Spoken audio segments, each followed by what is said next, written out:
This episode of the PC Perspective Podcast is brought to you by VideoBlocks.com. Stop overpaying for stock media that's underwhelming. VideoBlocks is an affordable, subscription-based site that gives you unlimited access to over 100,000 HD video clips, After Effects templates, and motion backgrounds. Get your 7-day free trial at VideoBlocks.com/promo/PCPer. Hey everybody, welcome to the PC Perspective Podcast. This is episode 360, again, recorded on July 29th, 2015. I'm Ryan Schrout. I'm Jeremy Hellstrom. I'm Josh Walrath. I'm Alan Malventano. And I'm Sebastian Peak. Look at you guys waiting for the screen to change to you. It's a nice change. Welcome to the show, everybody. We talk about computer hardware here most of the time when things aren't crashing or Skype stops working or something like that. If you missed all the excitement of having to restart a streaming application and everything, you can take part in that on a weekly basis. Wednesdays at 10 p.m. Eastern, 7 p.m. Pacific. We record the show at pcper.com/live. We've got a chat room there, so everybody's interacting with the chat. We can talk with each other, talk with us. We do some pre-show stuff. We do some post-show stuff. You guys should check that out. If you need a little reminder, go to pcper.com/subscribe. And you will see a little note here where we ask for your name, your email address, and that's it. We send you an email like an hour or so before the show begins. We don't just do it for the podcast. We do it for anything else we're going to do. We are still in the...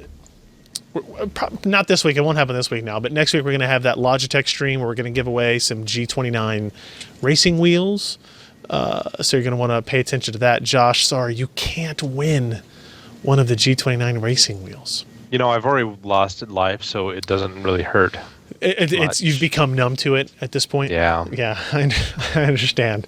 So let's just go ahead and jump into things. Alan is joining us on a temporary basis because he's out of town.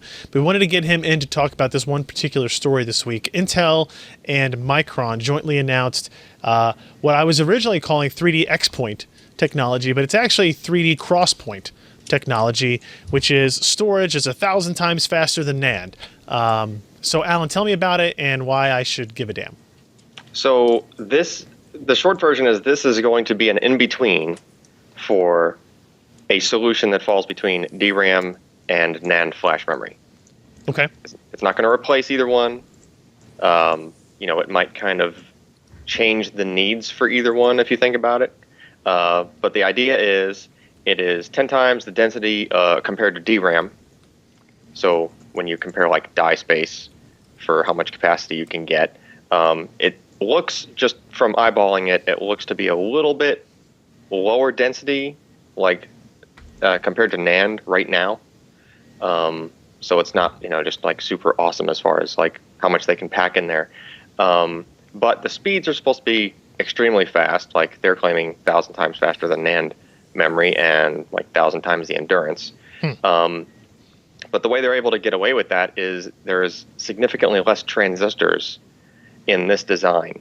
So they have basically a crosshatch of conductors, and they're able to manipulate the voltages present on those crisscrossing lines in such a way that can either program, which is write to, or read from a material, and they haven't disclosed what the specific material is, but basically it's a material that if you apply a voltage in a certain way to it, you can actually change its properties, and then those properties that have been changed, either a 1 or a 0, can be read back by applying a different voltage, to those two lines that intersect at wherever that material is sitting.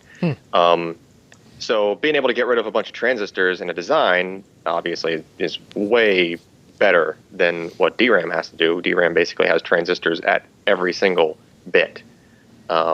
This does not need to do that. And also, the big bonus there is it is non-volatile. So you can completely kill power to this thing, and you can insult it as much as you want, and it just won't fight back. Yeah. There's that.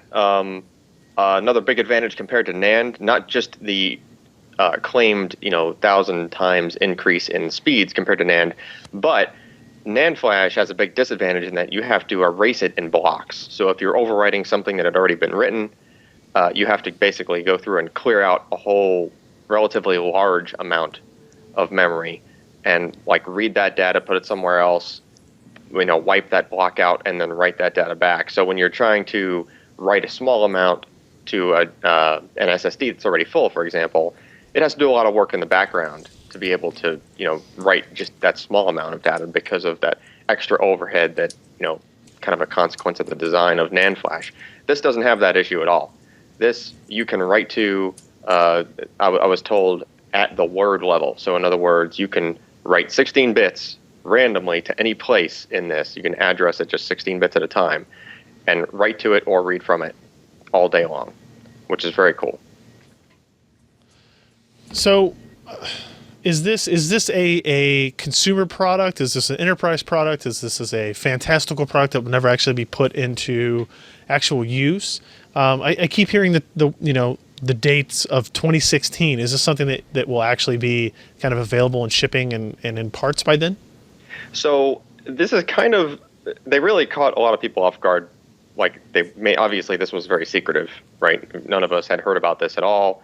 There weren't any leaks. This was unveiled to the world, basically a couple days ago. So actually just yesterday, sorry. I've been traveling. My days are all scrambled. So the key to this is not that like it's a solution looking for a problem. It's a solution that people have to like take some time and figure out what problems it can solve. There are plenty of them. It's just a matter of like implementing it, right? So imagine being able to have a cache on an SSD that was much faster than the NAND, but that didn't lose power if the SSD lost power, right? So you wouldn't have to worry about having enough capacitance or enough capacitors soldered to an SSD to give you power loss protection, to give the SSD enough time to flush the DRAM, which is what has to happen right now, to the NAND, right?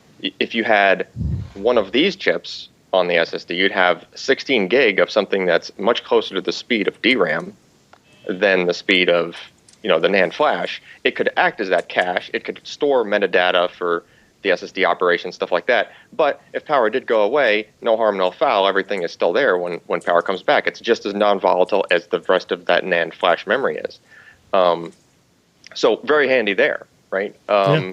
If you were to do something like re-architect how an OS booted, or somehow take one of these chips and just have like a 16 gig PCIe connected, like really fast kind of a SSD, like a little mini SSD, if you will.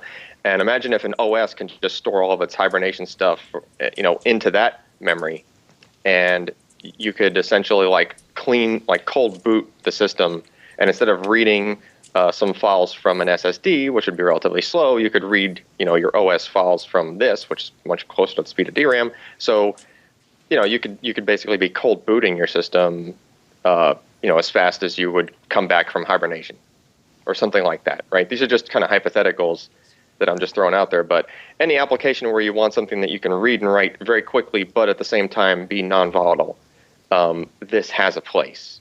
So how would this compare to memristors?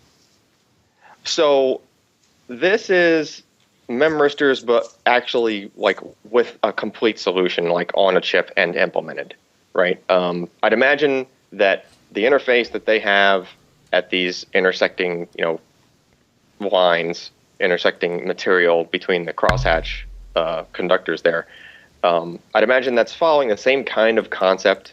It's probably not the same exact kind of material, but this is like the complete implementation, right? You go the memristor stuff that we've been reading about in the past is you have people in a lab and they're writing and reading like one bit to this very specific, junction that they've created in a lab environment. And Intel and Micron have taken that kind of a thing and they've scaled it all the way to here's a wafer full of these chips, and we're already sampling them to companies to figure out, how they can implement this and things like that. Intel and Micron, they both were very clear on this announcement. Is like, look, this is just this technology. Like, we've made it. We're not kidding around. Here we have actually making wafers at Lehigh, Utah, at the fab, which actually I toured a few years back. Oh, sure, rub it in. Well, I mean, you've toured stuff too. but I toured a flash factory. Anyway, so they're like, I did once tour a flash factory, but no, you flashed a factory. That was different kind of flash. So it's there, and it's something that will definitely be seen in devices. It's just that where would you imagine you'd want to put some of that kind of memory, right? Well, it's like here's what it does. Now it's up to people to take this technology and implement it into things, right? I would imagine, that first example I gave of an SSD using a die or two of this to give it some really fast cache, that would be awesome, right? Because this is like, not only is it 1,000 times faster, it's like by its very nature, how it works, it is SLC. Like this technology cannot be extended to multi-level cell. Like it just doesn't work that way. Like you either get a 1 or a 0 for each cell for this kind of memory. Between that and the random accessing, being able to random write to it, like just as you could random write to DRAM, that's just great stuff. So that in an SSD could make random write performance of an SSD, like sustained random write performance, like basically just awesome, right? If you think about it. There's just a bunch of other solutions where you could put it. NAND is still going to be the cheapest cost per gig. Yeah. That was also made clear to us at this thing. The other interesting thing that I find is that NAND is going to be able to scale 3D, right? This technology that's coming out, it is effectively 3D in its smallest form, right? This is 2 layers worth of this memory, as you can see in that diagram. And that's the first iteration of it. And the way that they're going to scale that up in the future is you just make additional layers of cross-hatching. So you can get, just if you were to go... So they're gonna crisscross, make you jump up. Basically, yeah. It's as silly as that is. That's exactly how it would work, right? You just add 2 more crosshatch layers to that, and you've now doubled the capacity. Are they going to wear the transistors backwards? Yes. Yes. Josh, I got that reference. Really? It was painful. Josh, I got that one. Okay. Yeah. Yeah, but it's definitely cool stuff. I'm excited to see it come out in something, and I would hope that it will come out soon. Yeah, I mean, this has applications in I think that they said enterprise first, consumer spaces, like maybe phones would be able to use this and kind of combine storage with memory. This is a dramatic kind of technological shift forward that really nobody had heard about before this, right? It wasn't like we keep hearing about graphene crap, right? And it's graphene's going to revolutionize it. It'll never happen now because it's been blown out of proportion too many times. This is kind of like, well, we've actually got it working and we're going to show you it, and that's pretty good. Yeah, it is. It is funny how this is actually kind of a throwback to how magnetic ring memory worked. As far as how it's accessed, right? Because if you think back way back, they had a magnetic ring memory, which you can actually look at if they just made these really tiny magnetic rings that were in a cross section, basically had 2 conductors, right? And they were crossing through each ring. And depending on how you applied current to those wires, you were able to write a bit or you were able to read, a bit back. Same kind of thing, just instead of with current and magnetic kind of properties, they're just using voltage and resistive properties and making it a heck of a lot smaller. But same thing applied to that magnetic, the ring tech was you didn't have a transistor at each bit. You just had a little magnetic ring, obviously much bigger than something you can store on a chip, or physically fit onto a chip. But in this case, now it's on a chip. Now, the big question, and this is serious, how does this compare to what Samsung does with its 3D NAND? And I know with their designs, they have greater throughput and a lot better wear as compared to the smaller stuff, and it's made on a much larger process node. But where do you see this competing with that particular product? I think that all NAND is going to shift very soon over to 3D on its own, and that is completely alongside this technology. And I don't actually see a mix between the two of them, at least at the chip scale, anytime soon. So Intel and Micron already announced their 3D NAND that's going to be doing similar things to what Samsung's NAND is going to do. Intel and Micron, I think, on their 3D NAND are going more for like efficiency, like capacity efficiency, than they are performance. Samsung's 3D NAND is smaller capacity per die, so they get more dies into an SSD, and then with more parallelism, that's how Samsung SSDs get better SATA performance in those devices. I think Intel and Micron are going more on the mass storage side of things, maybe give up a little bit of that random performance, and maybe even had this technology in their back pocket when they were making that decision on the NAND side. Once you realize, hey, I can just have a cache of this stuff on the front end. But I really see all companies moving to 3D as on the NAND side. And then with that said, I think this technology is going to remain like in its own in-between slot between DRAM and NAND. It's just going to be like, hey, here's this pseudo, it's non-volatile, but it acts a lot like DRAM. I think it's just going to start finding itself in a lot more of those places where you do have DRAM. Like I can imagine an SSD that the DRAM was replaced with one of these chips, basically, and it didn't need to deal with power loss protection or any of that. The firmware could be and it could be written in such a way that it's understood that anything written to that chip is just going to be there just as if it was any of the other NAND, right?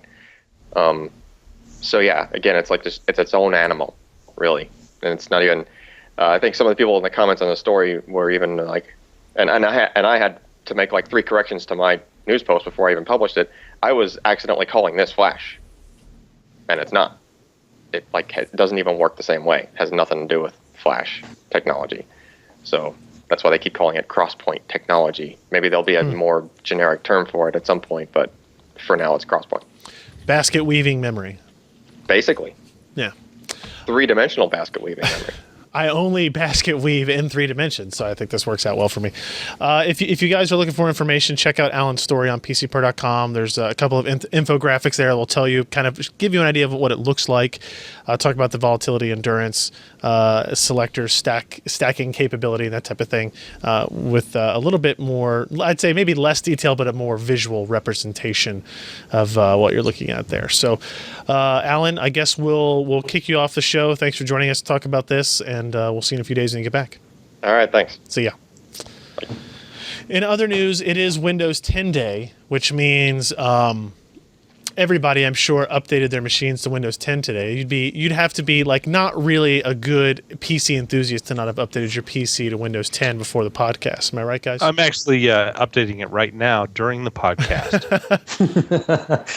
That's good news. When it does the automatic restarts, we'll just bring you back in. It's not a problem. I'm sure everything will work. I did upgrade my laptop. I got very impatient waiting for like the Windows Update thing to initialize, so I ended up just downloading the ISO file from Microsoft and then like putting it on a USB drive, plugging it into the laptop, and like starting the upgrade process there. And it went fine. And it's up and it's running. And it's Windows 10, and it works fine. It works great. I have no problems. Cortana hasn't bothered me or anything yet. I haven't really talked to her. So have you had Cortana and Echo talk to each other? Not yet. Actually, I don't even know if I have it enabled on my laptop yet. Just start yelling at it. See Hey, if it works. Cortana.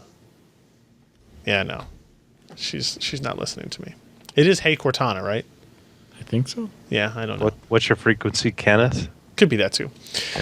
So let's go ahead and get on to the rest of the stuff. We'll be covering Windows 10, by the way, just kind of as we go with new things. There's people reporting a little bit of GPU performance improvement, gaming performance improvement. It happens to be like at 1080p, maybe some at 25 by 14 if you are using like lower levels of AA. Anything where there's a little bit more CPU bottleneck. The DX12, even though the games don't use DX12, kind of the API overhead is a little bit lower. So you might see some advantages there. But otherwise, I think it's the other features and capabilities and kind of cleanliness of Windows 10 that should really interest you. And it's free, so maybe just try it. Maybe just do it. And they actually give you a month to allow you to revert back to Windows 8.1. After that, it erases your old install. Yep. Gives you more space, though. The Windows.old directory is 17 gigs on this laptop. So that could be a lot for some people if you're on a smaller SSD. So let's talk about, speaking of laptops, Sebastian did a review of the MSI GT72. We've actually already looked at a GT72 in the past. This one is newer, better, faster. I don't know if it's actually faster, but it does have G-Sync. So Sebastian, I don't know if you had anything in mind on how you wanted to start this discussion, but I guess first give me an idea of what the laptop is on its own, hardware, experience-wise, and then get into kind of like the G-Sync implementation on it. First of all, great segue. Thank you. I liked it. Segues work better when you point them out. I'll just do like a high-level overview here. This is a big laptop. It's a 17-inch gaming laptop. If you read the last GT72 review, you'll have seen basically the same physical design. They have a really nice RGB keyboard from SteelSeries. Yeah. This thing has starting with the screen, it's a really nice looking matte finish IPS screen. The color was pretty accurate out of the box. It calibrated pretty well, so nice looking display. The keyboard was really nice to use. Has a big, smooth tracking trackpad. Some kind of wonky multi-finger gesture support, but I think most people are using this with a mouse anyway. Yeah. So I didn't really. I mean, it works fine. It's just multi-finger gestures require considerably more pressure on the trackpad for them to register than most laptops. So it's kind of weird. Okay. But otherwise, I was really impressed how MSI took advantage of the larger chassis design, because they have. When I took the bottom cover off, there's a photo of that in the review. There are two really large fans connected to the heat sinks for the CPU and GPU. And these spin at really low speeds. They're only in somewhere between 1,000, maybe 1,200 RPM most of the time, and they're pretty quiet.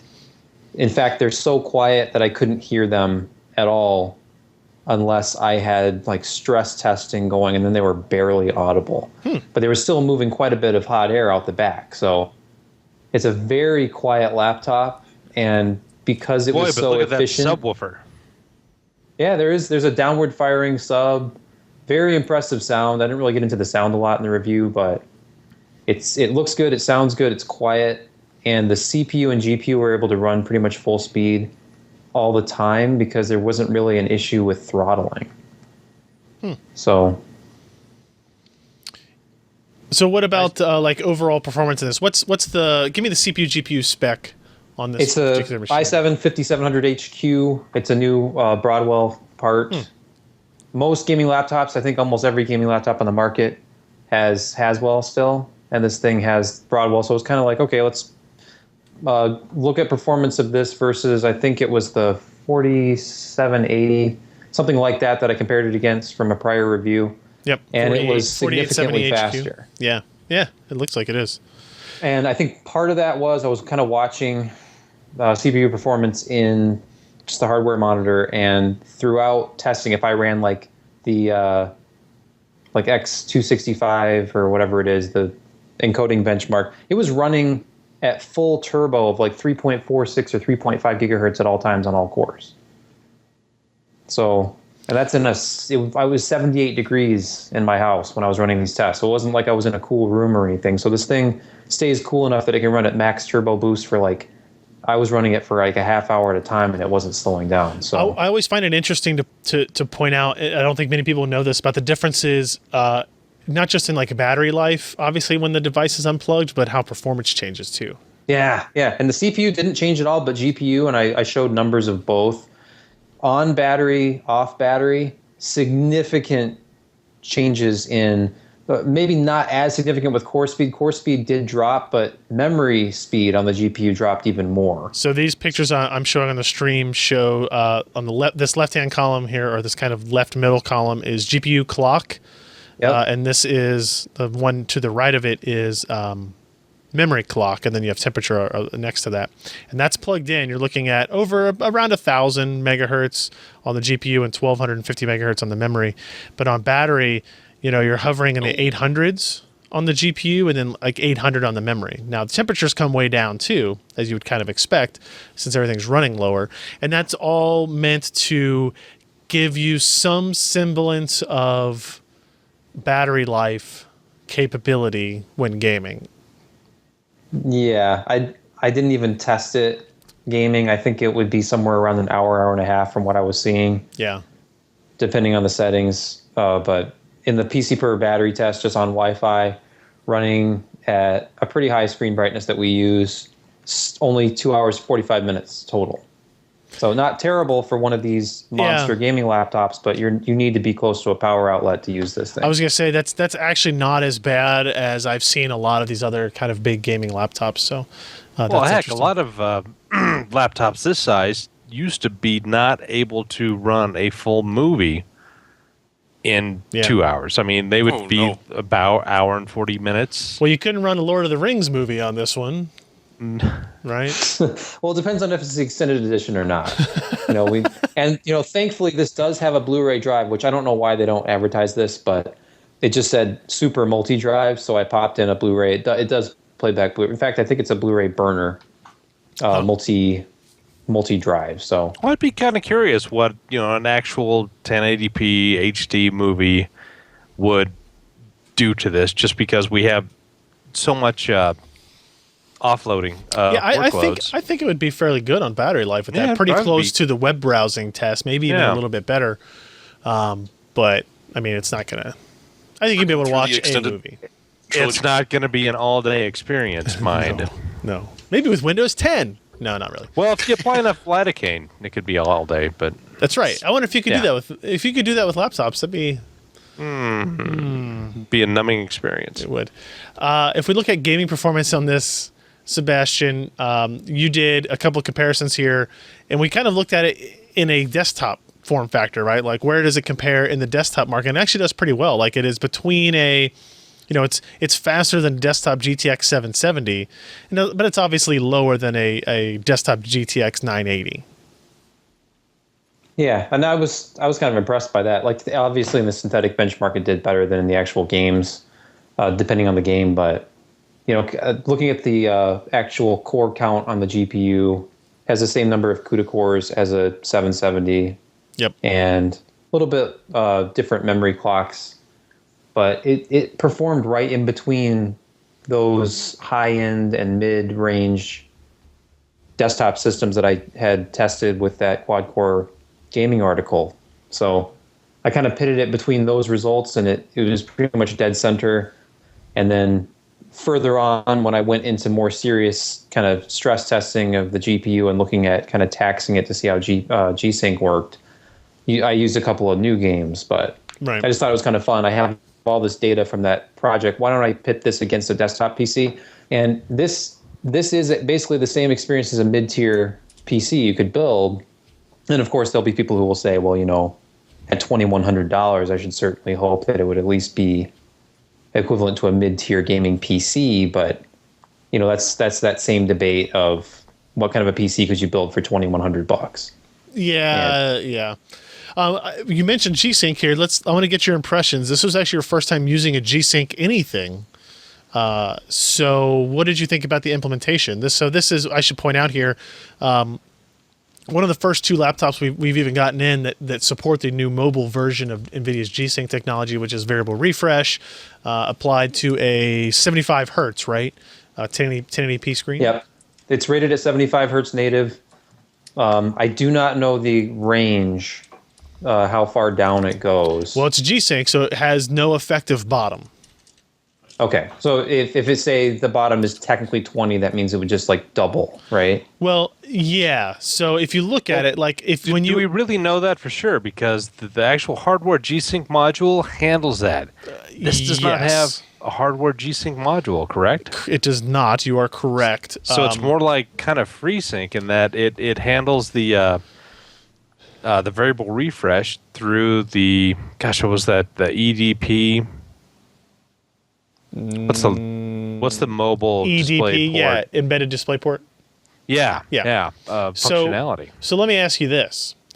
If you were a company making this product, mobile G-Sync, I mean, you don't have that module between it anymore. But what you do have is a direct connection from the GPU to the display. You have no scaler in between it, and you know exactly what display is in this machine because NVIDIA basically helps these guys pick the displays that will work with it. It seems plausible that you'd be able to do all of the stuff that the module does in software on the driver side. Say you wanted to do frame doubling. Clearly, the GPU knows when it's going to drop from 39 to 35 to 32 frames per second. It knows how many frames per second it's outputting, so it would know when it would need to double its output out to the screen. Yeah, but wouldn't you need an extra buffer to save that information on the GPU side or close to? But you've got 8 gigs of frame buffer on the GPU. Yeah, you've got a huge amount you're not of using all memory of. on these GPUs, and you only need to save one frame, which is going to be what? Couple of megs. It's not a big, it's not a big amount of memory, but what it is you are rewriting your pipeline, your rendering pipeline. No, I mean compared to. I would say, based on my discussions, that it is a separate little thing out here on the display engine side. Like the rendering pipeline has no idea that it's happening, right? It's still doing things as it normally do. And it only has this capability because it knows exactly what display it's outputting to. It knows what those cutoffs are in terms of where the actual minimum needs to be before you start to see flicker. Because we have an Asus G751 here with mobile G-Sync, and there's no bottom to it. Okay. Dominator with no bottom. Yeah. Yeah, that's just not American. No, it's not right. So it does act the same. Now that obviously still brings up the debate of, okay, could NVIDIA do G-Sync on desktop displays without a module? And they still claim the answer is no because of the scalers that each monitor has. Now, if you could get you think of a dumb TV with a dumb monitor that has no connection through, but there's still a scaler in there. If you could have just a dumb display that would only connect directly to the GPU, maybe you'd be able to do something like that.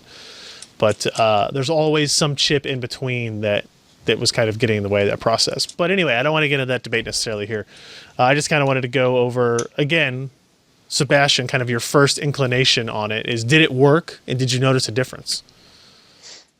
Yeah, once I turned up settings high enough in these newer games that I was actually, because the hardware was powerful enough that I was getting high enough frame rates that it was kind of like the same effect as VSync, where I was getting over 75 frames a second. I was getting 100 frames a second in some games. I put in The Witcher 3, Grand Theft Auto 5, pumped up settings all the way up, and actually this 980M only has a 4 gig frame buffer. It's not one of the 8s. But I was able to push it all the way to where my average was only in the 20s in one of the games. And at that point, with G-Sync disabled, I was getting that characteristic kind of screen tearing, and there was some judder, kind of like the shaking as it caught up, and the artifact that you would expect from a game that was running at a refresh that was way off from the native refresh. So with G-Sync enabled, it just kind of got that smooth look. And this, like you said, it was my first G-Sync experience. It was just, I wasn't really expecting anything. But what it looked like to me was when you set up a game so it's running at or above 60 FPS on a standard 60 hertz monitor, it got to the point where it just looked, I'm running at settings that are kind of jiving with this refresh, and it looks really smooth. There's no more tearing. Mm-hmm. And then when I actually looked at the log, what I'd collected with fraps, I was 21.9, 28 point whatever. I was running at weird in between refreshes, and I topped out at 41.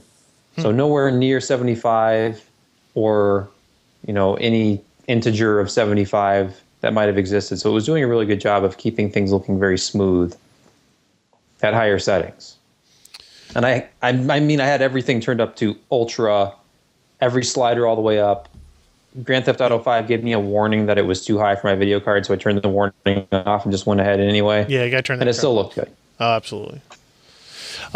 So it is interesting, right? So mobile G-Sync has the same problems as any G-Sync or FreeSync monitor that has kind of a low-ish maximum refresh rate is like if you're gaming at or above 75 frames per second, you don't really get any benefit from G-Sync technology because you're just running with V-Sync on or off, right? I guess if you disable both the technologies.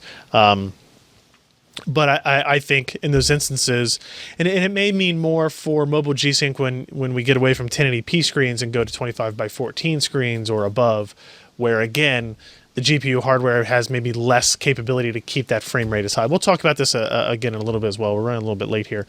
So overall, what's the total price on this machine? What was your thought on it as a gaming notebook? Well, I think it was really solid. Like it was really big, but it was well made. Everything kind of had like a pro and a con. Like I was like, well, it's too big to fit in the bag, but you're not really traveling with this. It only gets 3 hours of battery life. That's actually pretty good. The screen looks really good. The keyboard was one of the better laptop keyboards I've actually ever used. Had good key travel. Wasn't cramped at all. I liked typing on it. I didn't like the touch gestures on the trackpad, but the trackpad surface itself was really smooth. And you're going to be using a mouse with this most of the time. So I kind of came away with it with an overall very positive impression of the laptop. Outstanding gaming performance. It's got basically top-of-the-line components for what you're going to find out there. Yep. And when I compared it against the competition, that was where it really kind of stood out because I was like, well, what does it cost to buy like one of the Alienware 17s? Or, Asus obviously has their own gaming laptops to compete with MSI. I know that Ken just did a review of an Acer gaming laptop. There's a bunch of stuff out there. Mm-hmm. And this was extremely competitive on price. It was actually $50 less than the closest competition from Dell. Anyway, it was between $50 and $150 cheaper than either the Dell or the Asus equivalent. And those were not running 5th gen processors, at least not yet. So I think Dell just bumped theirs to 5th gen. I was looking on Amazon when I was researching this article. Yep. But it's a very new thing for the industry. And if you look at what they're including, hardware spec-wise, this is really competitive. Like cool. 16 gigs of RAM. It has a terabyte spinning disk to go along with its 128 gig SSD. There's room for expansion. It's easy to work on. I liked it. Cool. Check out that review at PCPro.com. Obviously, if you have any more thoughts or questions on it, let us know. We're going to take a quick break here. We're going to we have a podcast sponsor this week. That's right. This episode of the PC Perspective Podcast is brought to you by VideoBlocks.com. What is VideoBlocks.com, Josh asks? Well, stop overpaying for stock media that's underwhelming. VideoBlocks is an affordable, subscription-based site that gives you unlimited access to over 100,000 HD video clips, After Effects templates, and motion backgrounds. On average, VideoBlocks subscribers pay less than $1 per download over the course of a year. They even offer the same content you would find on more expensive stock sites.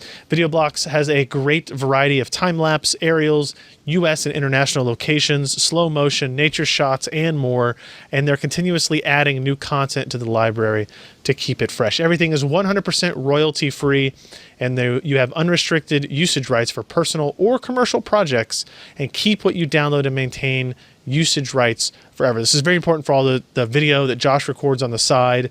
He desperately needs a lot of stock footage and B-roll for some of those projects, right? Yes. They've got all kinds of weird stuff on there. I happened to search through it in my testing for burning computer hardware, and lo and behold, there was like 25 different clips of computer hardware that was on fire or smoking to some degree. It was pretty astounding. I downloaded them, and we'll maybe sneak them into a podcast one day. I don't know, and just pretend that everything's on fire. That's what you can do because it's for personal or commercial usage. For our audience members, VideoBlocks is offering a free 7-day trial. If you go to videoblocks.com/promo/PCPer, sign up for your free trial there today. It's videoblocks.com/promo/PCPer, and you can get a free 7-day trial. Try out all the different of clips and backgrounds and After Effects templates and HD clips, and let us know what you find and what you come up with. We thank VideoBlocks for their support of the PC Perspective Podcast. Thanks, guys. Now, on to more display news. It's all variable refresh, I noticed at the beginning of this show. So we talked about the mobile G-Sync on the MSI GT72. Alan posted a short look at the BenQ XL2730Z, which is one of the first FreeSync monitors that we got from AMD. It was a 25 by 14 TN panel, 144 hertz screen. It had a variable refresh rate of 40 to 144. Is that right, Ken? I think so. 40 hertz to 144 hertz. But it was also the monitor that we saw the really, really bad ghosting effects with, where Overdrive wasn't working when you had FreeSync enabled, and it made things really kind of rough to see.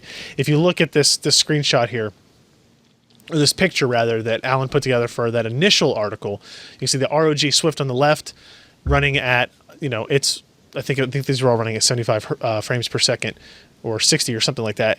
No ghosting on the Swift, significant ghosting on the BenQ, and even more on the LG FreeSync monitor that was an IPS implementation of FreeSync. So that was obviously an issue. But what happened was BenQ actually kind of announced that, okay, it turns out that's an issue. We're going to fix it in firmware. And in Europe, at least, they issued they said you could RMA your monitor. They really never have said in the US what their official stance is. But we've heard reports of people being able to call BenQ, they RMA their monitor, and they get one back. So we actually had one of the original ones that had the ghosting issues. I contacted BenQ and said, hey, we want to test out one with the new firmware. It's not a user upgradable thing, which seems odd, but apparently that's very common in the monitor business. So they shipped us a new one with the upgraded firmware on it. It reminds me of the time when NVIDIA wouldn't send me the driver for Quad SLI. This was back in 2010, and instead sent a whole system with 4 GPUs in it with the driver pre-installed. But anyway, or is it more like old SSDs that Alan kept getting? It's like, here's this one with the firmware, but yeah, I'm going to give you another one that has an updated one, and then... That's probably closer, but my analogy was more extravagant. Sure, why not? And ludicrous sounding, so, I mean, you could make it boring, I guess. It's like getting SSDs with new firmware. Boring. Yeah. It's only a package that weighs half a pound. So this is what the service mode, if you get into service mode, actually says firmware version 002. That is the version you want. And lo and behold, let's see, that's not the right monitor. Here we go. So here are the two displays that we had on hand to test this out. Now when you go in and you enable their AMA feature, which is odd, not the dynamic contrast feature. It's AMA, by the way. Does that sound for against medical advice? Maybe that's what it is. Yeah. Maybe that's what it is. So if you turn AMA off, you get this result, which is the same as what we got with the version 1 firmware regardless. And if you turn it on high, you get this. And if you turn it on, high at 60 frames per second. So the end result is that it's working. You get a little bit of negative ghosting here, which is where it's overdriving it too much, I guess. So it's taking it around and back to the other direction here in terms of color space. So it works dramatically better than it did before. It's on par, or maybe a little bit better even than the MG279Q, which was the Asus monitor, FreeSync monitor that we saw. It was the first to implement Overdrive correctly on a FreeSync ecosystem panel. This is a little bit, they're different monitors now, right? You've got this BenQ, which is a 40 to 144 TN with Overdrive working, versus the Asus, which was a 35 to 90 IPS with Overdrive working. So now you have this debate. They're both $599 monitors, which again kind of creates an interesting debate.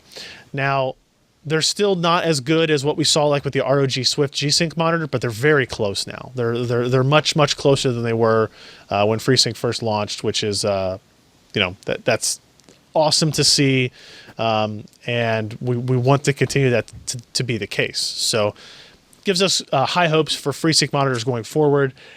A little bit disappointing that it took this long to kind of get these updates out and going. I don't know how many people are out there that are kind of affected by this issue, or if they even know it. If you don't know, then ignorance is bliss, I guess. That's what Josh tells me all the time. Yeah. So that will help. If you had to choose between these two monitors, Josh, IPS 35 to 90 range or TN 40 to 144 range, which would you pick? IPS. Yeah. Not even a hesitation there. You actually No. You like the advantages of an IPS panel more than the additional range of frequency. Yeah, I mean, don't get me wrong. I used to play Counter-Strike on a CRT at 120 frames, 120 hertz, and it was good. It was nice. Yeah. But I've been used to 60 hertz panels that are IPS, and they look nice. But They do look nice. 60 hertz. But if I can get up to 90, I'd be happy because it's a good in between, and plus it doesn't weigh 113 pounds. That's a plus. Yeah. So what would you say then if we kind of narrowed that FreeSync range a little bit more down to like 18 frames per second? Like instead of 35 to 90, what if we had 42 to 60? That's kind of a narrow range. It is a narrow range. We would like to introduce you now to my favorite display in the world. The in name at least, the Wasabi Mango UHD 420.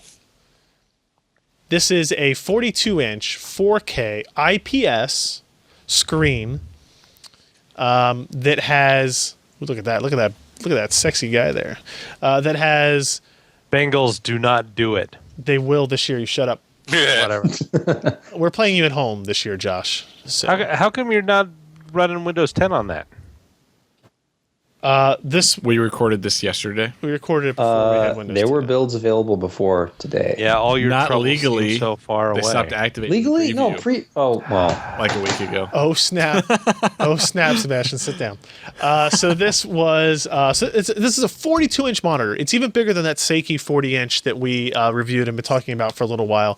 It's 4K. Look at the size of those icons. I know. It's IPS. It looks good. Has great viewing angles. Color reproduction looks good. It is HDMI 2.0 capable. Ooh. Hooked it up to GTX 980 Ti. It shows up as 444. Like it's got all of the capabilities there. It's not kind of half-assed. How much of a rarity is that, having HDMI 2.0? It's hard now. Like there are TVs that are coming out that kind of have it. Like my TV that I bought like around Super Bowl has HDMI 2.0, but some of the models they released had 444 support. Some of them had 420 support. It kind of depends on where you bought it and firmware with TVs and monitors. Yeah, again, getting back to that whole issue. But this is interesting. The reason we didn't buy it because it was a 42-inch 4K IPS panel with HDMI 2.0, although that helped. The reason we bought it is we saw reports and a firmware update page on the Wasabi Mango. Let me say that manufacturer name again. Wasabi Mango firmware that added FreeSync support.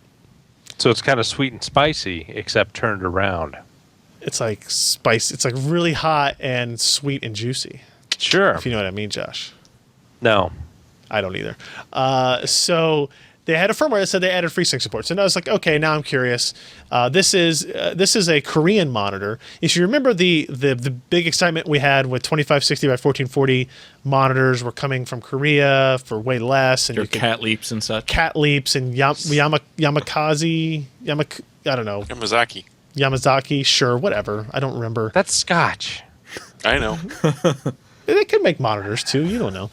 Kawasaki. It's pronounced Kawasaki. Yeah, you're right. It is. Wachowski. This is a Korean manufactured monitor. It shipped from Seoul. We bought it on Amazon. I paid $796 for it. Shipped from Seoul. It arrived here in 3 days. Less than that, maybe. Yeah, I guess it was 3 days, but it was like one. I think it was the weekend. It was over the weekend, right? So a very quick delivery. We had that experience with the 25 by 14 monitors too. But we really were like, okay, 4K IPS enables FreeSync. If you remember back to like when we had Richard Huddy sitting here at this table, he talked about this idea of upgrading monitors. Right, you'd be able to buy a monitor and then you upgrade it to FreeSync later. We're like, that sounds amazing, and then it never really panned out. For obvious reasons, right? You just have issues with validation. You have issues with did the scaler actually do what they wanted it to do, or whatever it was. This has the ability to do it. So you just basically download a bin file from their firmware page. You install it. You follow this process, and lo and behold, you reboot the laptop. You reboot the monitor, and FreeSync shows up in the OSD. Now, we tested it. We have a picture here. We tested it. Here it is here. Yeah, FreeSync shows up in the OSD after you re-enable the OSD menu to be in English rather than Korean.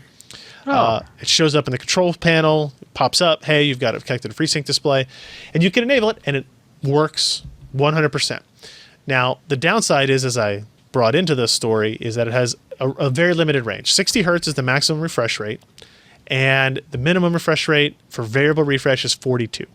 When you get to 41 or 40, you start to see tearing or stutter or whatever it is in your gameplay that you're experiencing there. So, and that's not going to happen often at 4K, right? So No, never. Right. So here's where it's interesting, right? Is clearly the G-Sync implementation at 4K is better because you got from 60 all the way down to 0 or 1 as variable refresh capable. Good luck getting that as an upgrade, though. Yeah. Well, yeah, you won't be able to get that as an upgrade for sure. And you probably won't be able to get one of those for $796 would be my No. guess. And it won't be 42 inches. But how I kind of like, so that's bad. The 18 frame per second window of VRR is bad, and it's very difficult, nay impossible, to specifically target an 18 frame per second window while gaming, right? So I want to set my settings in GTA 5 so that I never go above 60 and I never go below 42. Very difficult to do. And I wouldn't recommend somebody buy this monitor with that goal. And that was the same issue I had with the first FreeSync monitor we had, which was a 21 by 9 LG panel that had a 48 to 75 range, right? So kind of a even larger but similar problem. The way I've started to think about this monitor is it's giant, first of all, which is interesting. It's a positive. It looks good. And how is shipping damage? We had none. There are lots of reports of people having that. I guess I don't know if I say lots, but we saw several reports of shipping damage, but ours was perfectly fine. Isn't that kind of crazy that halfway around the world in 3 days Yeah, you get it this is. giant monitor for essentially free shipping? Yeah, I agree. Imagine the size of the drone they used. Yeah, It's it was a a good- 747. It's a good battery. So here's how I look at this monitor. If you look at FreeSync as just kind of this thing that's extra, then what you should do is, as somebody who's gaming at 4K, first of all, you know it's going to take a lot of GPU horsepower. Adjust your settings. You should have this mindset of targeting 60 frames per second. You want to hit 60 frames per second. You don't really want to go below that. And what you do is you use that variable refresh FreeSync range as a buffer, if you will, right? So in a very intense fight in Crysis 3 or something like that, you're dropping from 60 down to 50 frames per second. But because you have FreeSync enabled on this monitor, you don't have the dramatic screen tearing or stutter, right? But your still goal is to hit 60 there. And then you can use something like frame rate target control to like set a maximum of 60 so that you don't, get into kind of like the VSync enabled stutter above 60 if that's what you want to do as well. So there's some options there. So in this regard, I don't know if I see FreeSync as such a cool feature and such a great implementation that I'd recommend people go out and buy the monitor, but it is a monitor with a lot of interesting characteristics, HDMI 2.0, 42-inch IPS 4K, that FreeSync may offer gamers a little bit of a window of buffer and capability to a good gaming experience that you wouldn't otherwise have. Right, if you were playing on it normally before the firmware update, and you were aiming for 60, but you went down to 50, that 50 frames per second is going to tear a lot, or it's going to stutter a lot, and both of those suck. So this gives you kind of a third option, I guess, if you will. Plus, like I said, it's just an interesting display on its own because of all of its capabilities and its price. I'm considering keeping it around because of its HDMI 2.0 444 capability. We don't really have a device in the office that does that other than this. Also, worth noting, FreeSync does not work over HDMI 2.0. It does work on DisplayPort. So this has 4 HDMI ports on it, 2 of which support HDMI 2.0, and then a DisplayPort and a VGA, of course. But it also has 3 USB 3.0 port hub. So it's an interesting... The speakers were actually pretty decent. Yeah, it has integrated speakers that aren't as awful as all the other speakers we have seen integrated into monitors recently. They're not good, but they're better than anything else we've seen on a giant ass. So it comes with a remote. It does come with a remote control. It makes it look like a TV and feel like a TV, but there's no tuner. It's more like you could use it as a TV. Clearly, it's got a VESA mount, and it's 42 inches. So, it's big enough to be a TV at this point. That line is blurring. The remote's all in Korean. The remote is in Korean, so you'll just have to memorize the buttons. Or speak Korean. One of those Now, things. if only they would update the Xbox One and PS4 with FreeSync. Now we're talking. Yeah. Not possible, right? No? Maybe. Maybe? I don't know the answer That'd be to cool. that. I don't know the answer And to as that. useful as DirectX 12 support right now. But you'd have to connect. You'd have to connect to the TV through DisplayPort. No. They showed it working on HDMI. They showed it working. Yeah, so I guess they could. But that was with the specialized scaler in the HDMI. Like they overwrote like the HDMI standard to do it. On which end? I don't know. Because if it's on the TV end, that would be doable. But if it's on the GP end, GPU end, it wouldn't really be. So I don't know. What do you guys have any thoughts on this Wasabi Mango other than its kick-ass name? There's also a kinda 55-inch version for $1,300. Yeah. That does the same thing. Yeah, what he said. Which is pretty Boy, cool. it's not a bad price for And that amount of they're features. LG AH IPS panels. They're A- stock, so you might get like 5 dead pixels, but it's 4K. So you're not really going to. Who's going to notice that? Yeah, the 55-inch for $1,300 with that feature set. That's pretty tempting. Yeah, and how's the scaler on it? Do you have a huge amount of lag or no? Because not the scaler noticeable? isn't really doing a whole lot. It's just core scaler functions. They haven't added anything on top of it. You actually still see like the M-Star branding when you go into the menus and stuff. So they haven't really done anything to the scaler firmware, them being Wasabi Mango. So, it's probably 15, 20 milliseconds of lag around a frame. That's interesting. It's pretty awesome. It's a really interesting device with a funny name. And I'm excited about this idea of kind of another wave of Korean Kia monitors. and Hyundai had funny names too. It's true. And look what they've done to the automobile industry. The little, I wish we had a picture of it. The little mascot for Wasabi Mango looks like a green and yellow kind of tinted. What was the cartoon character, like Superboy or what the hell is it? It was like a robot, but a boy. Astro Boy? Astro Boy, yeah, there you go. It looks like that, but he has like tufts of green hair coming out the side of his head too. I don't know, it's really weird. But like I said, we have a story and video on that on PCPro.com as well. Check it out if you're interested in. I'm excited about another wave of Korean monitors with all kinds of different capabilities. And I'm also very curious, because my guess, call it a hunch, AMD had no idea that this was happening. Right? They maybe have never even heard of Wasabi Mango, the Korean monitor manufacturer. And so the idea that this has the FreeSync name in it, there's no logo on the display or on the box or anything, but it is now a FreeSync enabled display, I think is actually, so it's an interesting thing for AMD. They have to worry about controlling the FreeSync brand and making sure that it is a positive experience. Would they have certified this monitor as it is? I don't really know. But to me, if your goal and your outward messaging is open standards, then this is what you promised, right? As long as it meets the adaptive sync standards, it will work on our graphics cards and platforms, and it did absolutely.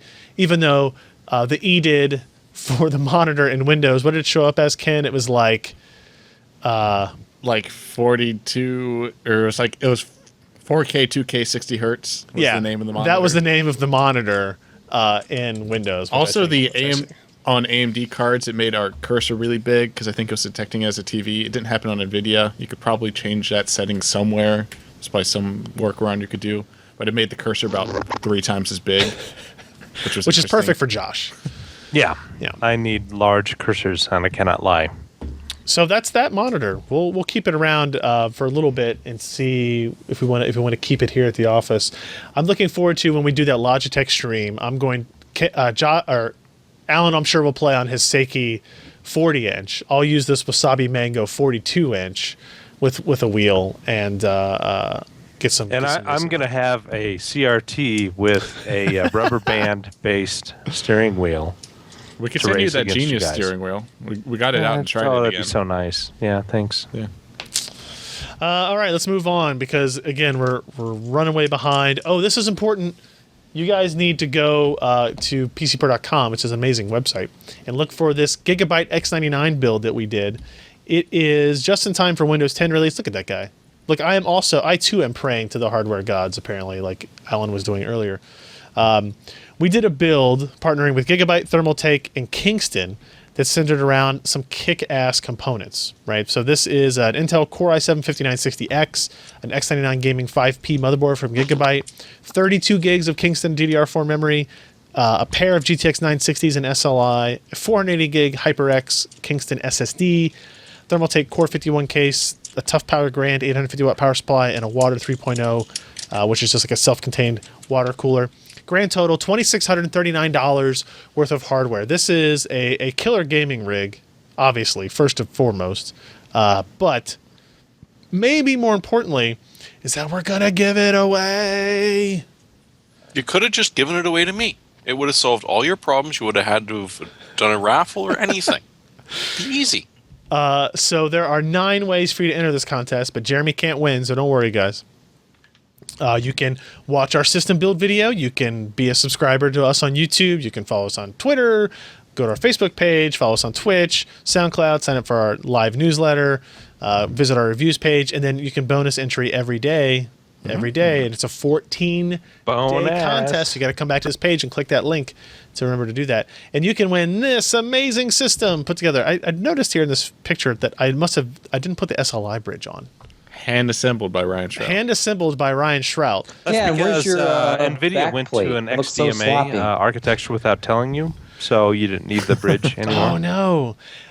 You're right, and Sebastian is also is correct in that he stole the backplate out of this motherboard box. Here's what really happened. He stole I it. decided for our fans, the lucky winner of this motherboard gets a custom modded I/O backplate. I have added some sweet lighting to this that's going to blow you away.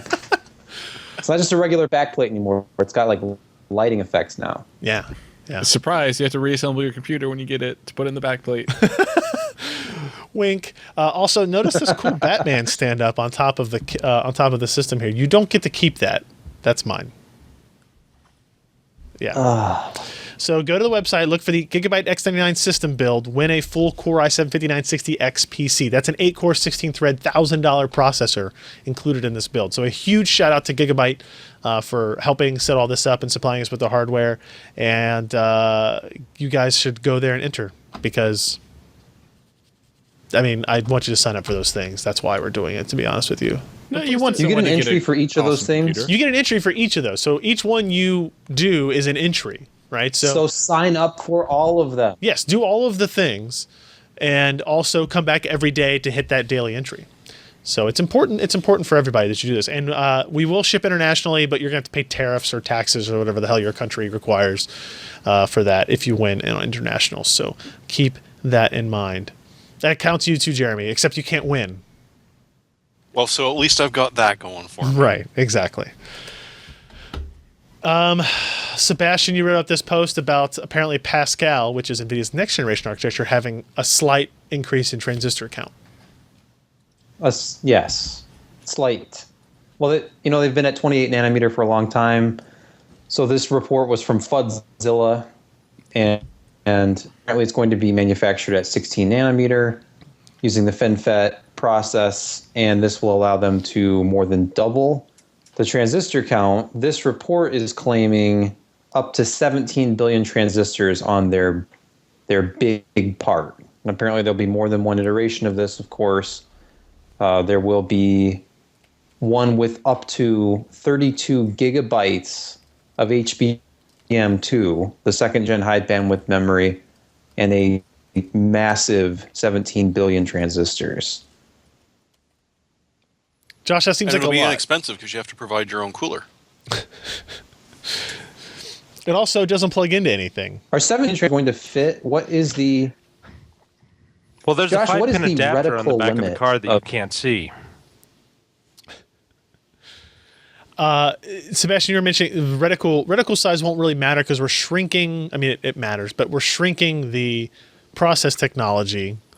So in theory, you can jam more transistors in there, and obviously the density of those transistors will vary depending on what the architecture is on the GPU itself. Josh, are you surprised by this? If this turns out to be true, that this high of a density, do you think maybe that's a lot of cache embedded in there, maybe, or something? It's it's something I've been thinking about and arguing with myself. Potentially, if they make it on Samsung's 14 nanometer, it is a little bit more dense than TSMC's 16 nanometer FinFET Plus, and a whole lot more dense than 28. But boy, that sure seems like a lot. It rarely. It used to be when going from like 90 to 65 to 45, you would see a pretty significant doubling. And this just seems, the rumor, like a little too much for the third-party pure play foundry processes at hand. So I don't know.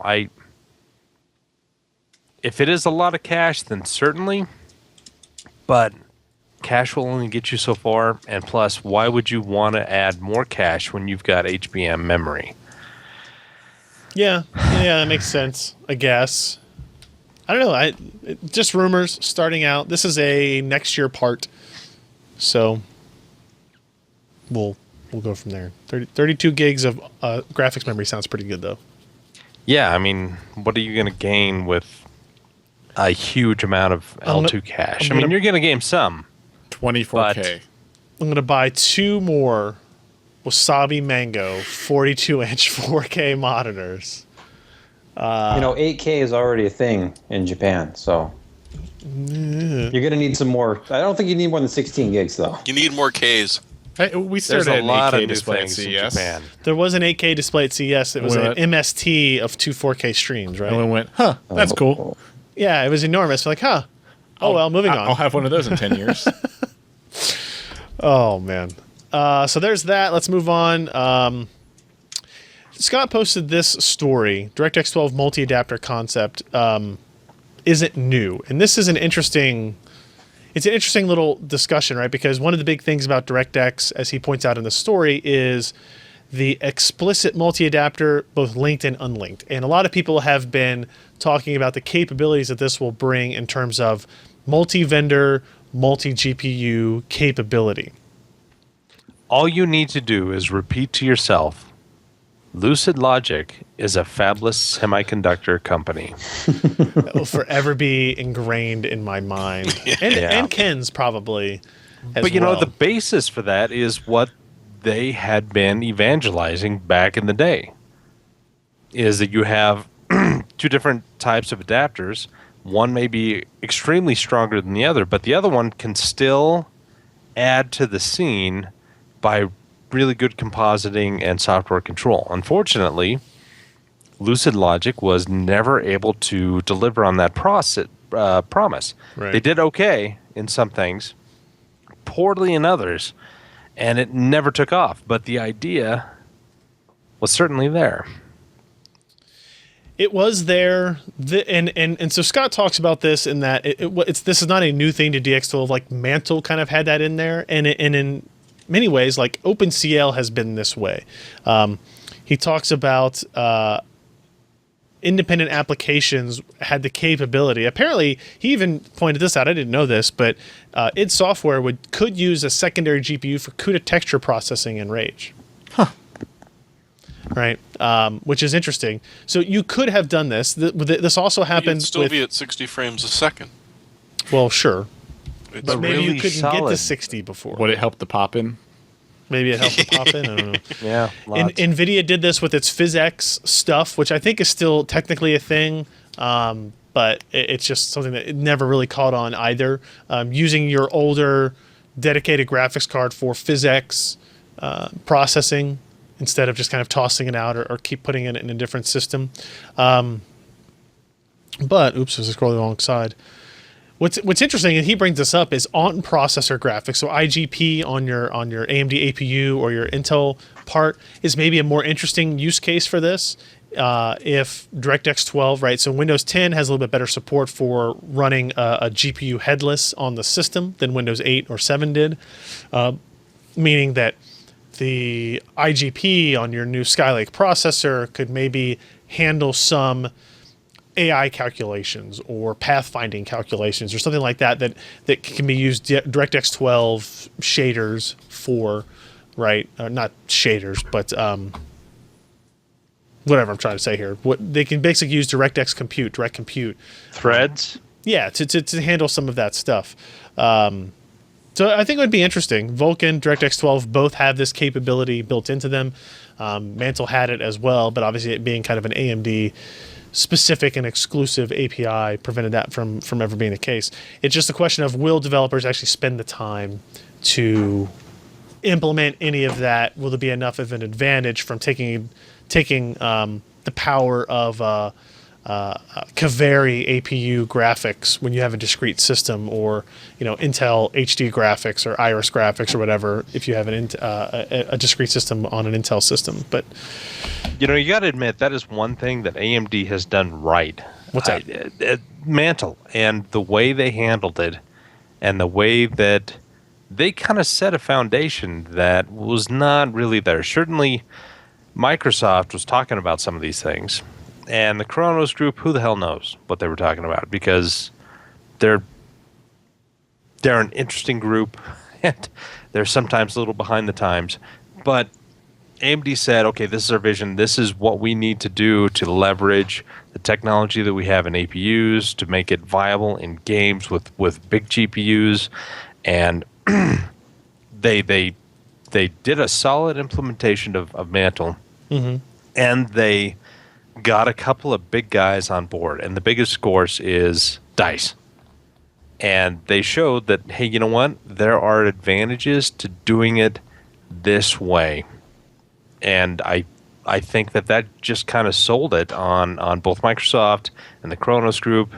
And it's a good feather in AMD's hat, and in a time when not a whole lot has been rolling their way, but they really have pushed. I would say this is kind of like the original DX9 implementation, that NVIDIA wanted certain things but didn't quite work out for them. They're 16 and 32, FP 16 32, while AMD and ATI at the time did FP 24, and they pushed DirectX more than I think NVIDIA was comfortable with. I know I'm kind of rambling here, but Mantle it was a solid implementation, and it was something that I think benefit end users far more than people expected. all right, we've got one more story here, Jeremy. No, I don't know what else to say. Like we've had so much. I've had so many people tweet at me and send me emails talking about DirectX 12, not this specific feature, but like, oh, Windows 10 is here, DirectX 12, go test it. I'm like, well, with what? With what? Yeah. There's the 3D Mark API so overhead test, which All the DirectX 12 games, Ryan. Yeah, That's what. Like the original Hey, Crisis. they're going to show come up on. sooner than you think, according to Pelly. Yeah, sooner. don't listen to him. Oh. We'll see some tests sooner than you think. That Fable game's supposed to come out this holiday, isn't it? Yeah, I think Fable, which is a Microsoft-owned Yeah. thing, right? We'll have DirectX 12, and we'll have to see, like, again, the early implementations of it. What advantages do they even are they even utilizing out of it? So, Jeremy, tell me about your favorite game series, Metal Gear Solid. Yes. And from the way I understand this game series, the Phantom Pain is actually going to be Arthritis Snake. But Metal Gear Solid 5, the Phantom Pain, is now being bundled with NVIDIA cards. It's a fairly expensive game. It's going to be out on the 15th, so if you want to get it preloaded, this is a great way to do it. September 15th. Yes, September 15th. Like next month. Yeah. So not only are you going to get it there, you're going to get it on your Shield as well, assuming you actually have one. But it's kind of nice to see the bundles being updated, because as long as you're buying just about anything decent, a 960, 70, 80, or 80 Ti, and maybe even a Titan, although if you can afford a Titan, you don't need the free game, you're going to be able to get this. So if you're planning on shopping for a card, maybe this is going to push you one way or the other, especially if you're a Metal Gear fan, because apparently there are a huge amount of these people on the planet. There are a lot of them, But not really PC fairly new to the gamers. PC ecosystem. But there has been a large upswell of people that have been console gamers that are now getting into the PC ecosystem, just because of the advantages that it offered over the last. Well, because this couple one's of going to years. have GameWorks, it'll be G-Sync enabled. I mean, it's actually going to be worth playing on a PC if you're really into it. A lot of You're games gonna have have been better that way. experience. Now, what we need to happen here is not Batman, right? Please, So, not Batman. NVIDIA has tried to like. But you know what? The absolve- human eye can't see past 30 frames per second anyway. Yeah, didn't you know that? 24 more cinematic frames experience. has been the standard in movies for years. Yeah. and everybody likes movies. It's true. Yeah. And 30 is smoother than 24. 6 is smoother than 24. Yeah, you're right. Yeah, that math works out by my. Who cares about nuclear signal refreshes in the film Nobody. mechanism? But nobody cares about that. Nobody. But it needs to not happen. Batman. But this, like, Batman came out and had all those issues. Arkham Knight, and a lot of people tried to blame NVIDIA. The developer came out and said it's not NVIDIA's fault. It's totally our fault.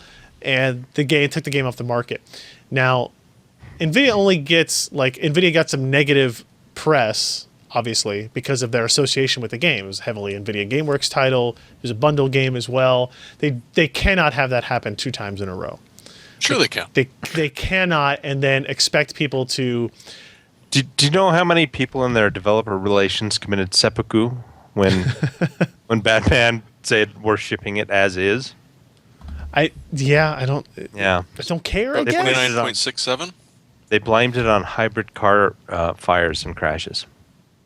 Yeah. No, I mean it makes sense too. Yeah. I don't know what that means. Come on, batteries, lithium ion, going into flames. Yeah, anyway. Go ahead. So Move anyway, along. Metal Gear Solid 5 Phantom Pain pack in now. It's not. It's not a package. You don't get crap in the box except the code. With the 980 Ti, 989, 7960. I liked the Metal Gear Solid games. I stopped playing at 4. I think 4 was the last Metal Gear Solid game. So is this one coming out on the Phantom console as well? I think so. It's in the name. So, PS. Finally, it'll come out. It's an Xbox One game too, right? It's PS4 know. and Xbox One. I No, don't actually know. Sure, why not? maybe it's just PS4 and PC. So And Wii U. and Wii U, of course. The exact same version. Yeah. So if you're interested in that, check that out. Now, we're gonna get into. This stopped. Hate machine. There we go. We're gonna get into our hardware software picks of the week, everybody.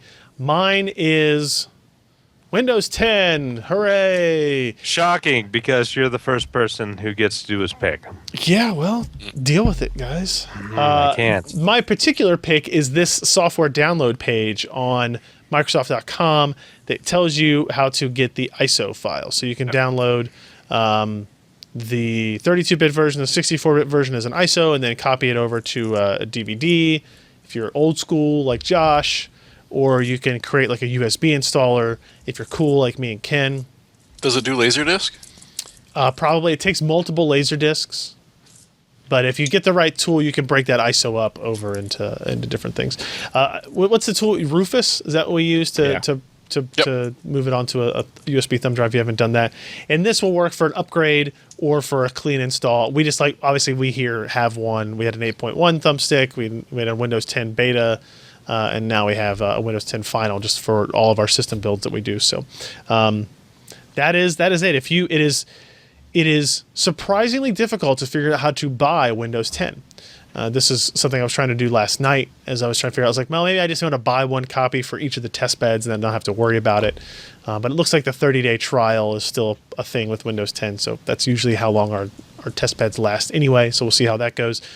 But if you're building a new PC and you don't have a copy of Windows 8 or 7, which just seems odd, you can buy it. I think it's $120 for the home edition or something like that, but it's a free upgrade for everybody else. Windows 7, Windows 8, Windows 8.1. I think that is good through September something, the free upgrade window.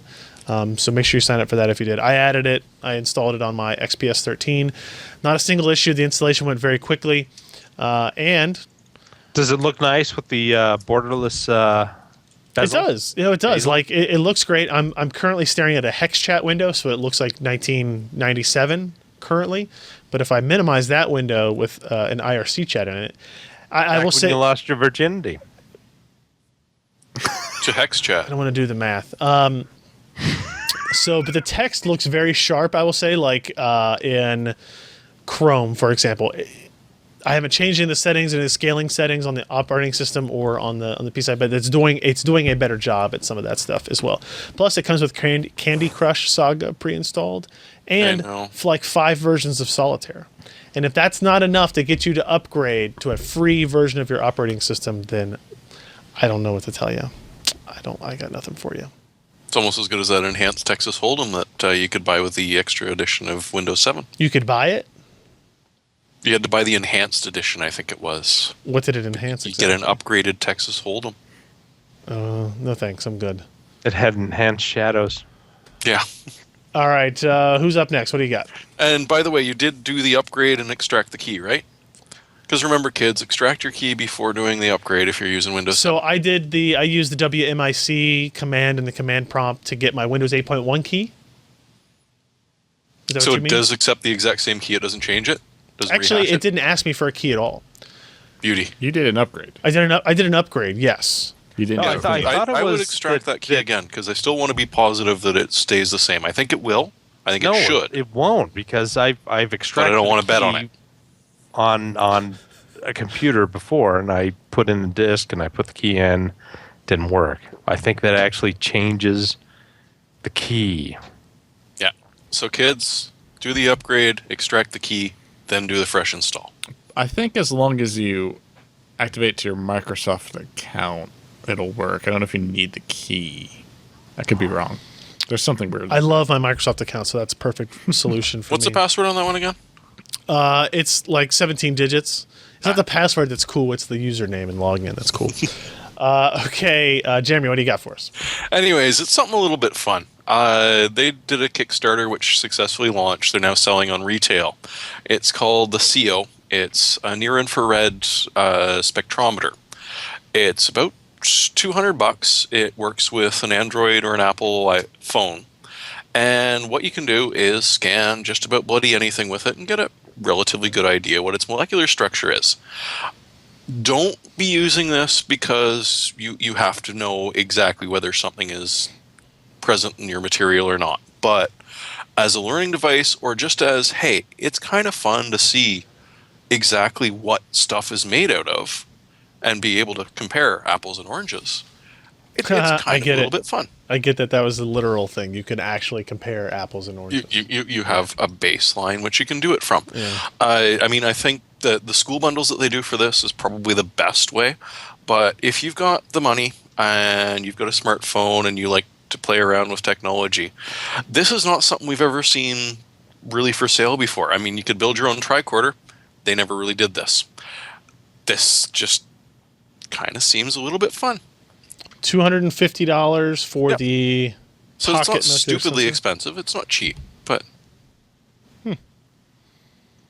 I have no idea what I would do with this. Don't expect to do your baby formula through the bottle. If you've ever done scientific sampling, you generally take the substance and sample it directly. You would point at literally everything is what you would do with it. Yeah. Oh, yeah.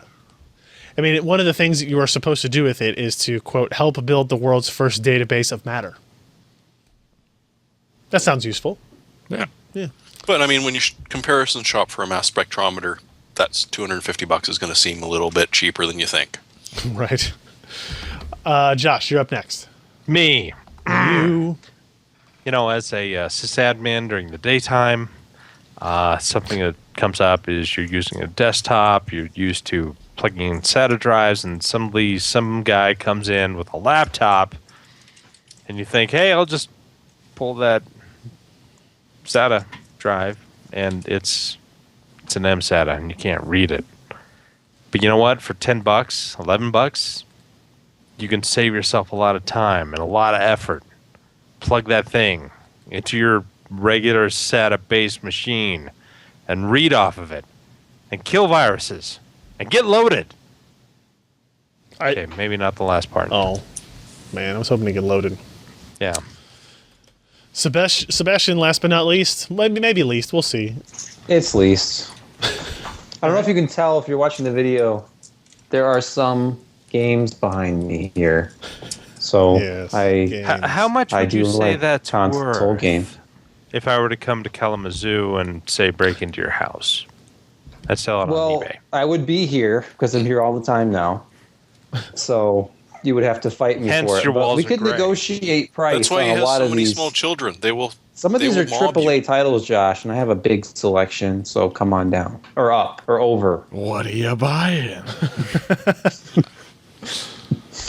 But if you were to go to Sony's website and search for a Vita, the PS Vita, you're going to find a bunch of entries that say discontinued, please call us for other options.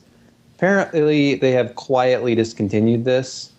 So right now, it's still kind of hovering around the same price it's been on Amazon. But once they're gone, they're just going to... I've already seen them inflated. The regular Wi-Fi one selling for like $250 to $300 now. So if you ever wanted one, which most people didn't, which is why Sony discontinued it to zero fanfare, you might want to get it now. And I think it's a fantastic system. And the entire PS1 Classics library is available on it now. And, you know, the games are much higher resolution than the old PSP. So if you liked the whole PlayStation era, and as you can see, I did, then it's worth it for that reason alone at around this price. I don't think it was worth $250 or $300, but around $180, $190, it's not bad. All right. I have one of these. It's dusty. Yeah.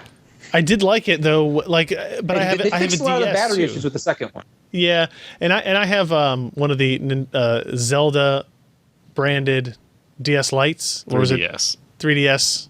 Yeah, and I like that too. It also is dusty. Turns out I don't have a lot of free time.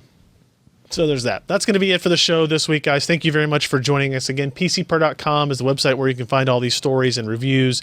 And, of course, PCPer.com/podcasts is where you can find the back episodes of this show, our RSS feeds, direct MP3 downloads, our YouTube embeds, all those types of things, as well as show notes that link to all of the stories that we talked about here as well. So thank you very much for hanging out with us, guys. We will see you next week. I'm Ryan Shrout. I'm Jeremy Hellstrom. I'm Josh Walrath. I'm Sebastian Peak.